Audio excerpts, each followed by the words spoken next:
Warner Bros. Dropped a trailer of the second Meg movie, and boy oh boy do we have a couple of topics to discuss on that.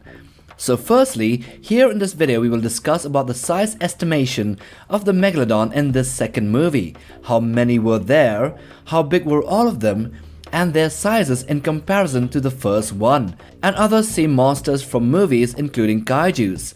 So let's get to it. But it was itself consumed by a truly gigantic Megalodon shark, which although shouldn't be present at that time on Earth, so going what we have seen in the initial scenes of them diving underwater to the trench, we can clearly see three of them in one part swimming and circling around. They are all of different sizes, a smaller one, a medium-sized shark, and the apex specimen.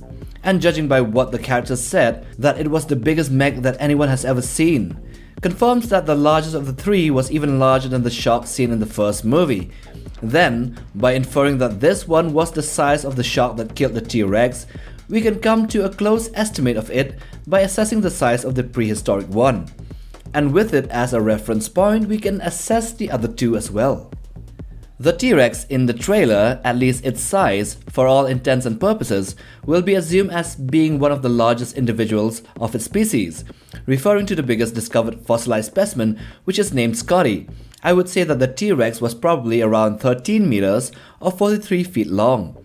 That would make the Megalodon multiple times longer, and even more so in mass and volume. So in the scene will be around 4 times the size of the T-Rex, at least just the length. So 4 times 13 meters, that is 52 meters or 170 feet in length.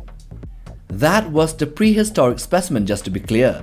But yeah, the one in the modern times would also be of a similar size, because why show a gigantic creature in the start of the movie as a prologue and not follow up later on with a similar sized individual? To be honest, I think the T-Rex has been shit on too many times by movies, especially by the Jurassic franchise, and the scene of this trailer, the prologue, also resembles a Mosasaurus eating the Indominus Rex in Jurassic World. It would have been better if the Spinosaurus was the one that was eaten alive, since the Spino is also a semi-aquatic carnivore and the largest land predator. Anyway, putting aside my useless ranting, we can guesstimate that the Meg sizes would be as follows. The smallest around 60 feet or 18 meters, the middle one as big as the second Meg from the first movie, so around 30 meters or 100 feet long, and yeah, the biggest would be around 170 to 180 feet or 52 to 55 meters in length. So in comparison with the two Megs seen in the first movie, we have the smallest of the three from this sequel being around the same size or a bit larger than the first Meg that was caught and killed in the first movie. The second one in this sequel would be around the same size and maybe even a bit bigger than the main Megalodon from the first movie. Lastly, the third Meg is truly gigantic in size, being around twice as long as the big one from the 2018 flick. Therefore, it would be squared in amount of mass and volume.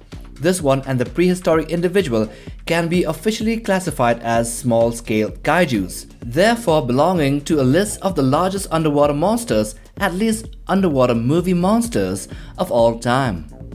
Therefore, I would say that this Megalodon, although gigantic, is still in the middle rankings in the top largest underwater movie creatures, and still a small-scale kaiju. So I hope you have enjoyed watching this video. Do hit that like button for support and subscribe, but most of all, smash that bell icon for regular updates and new videos here on this channel. Till the next one, take care, fam.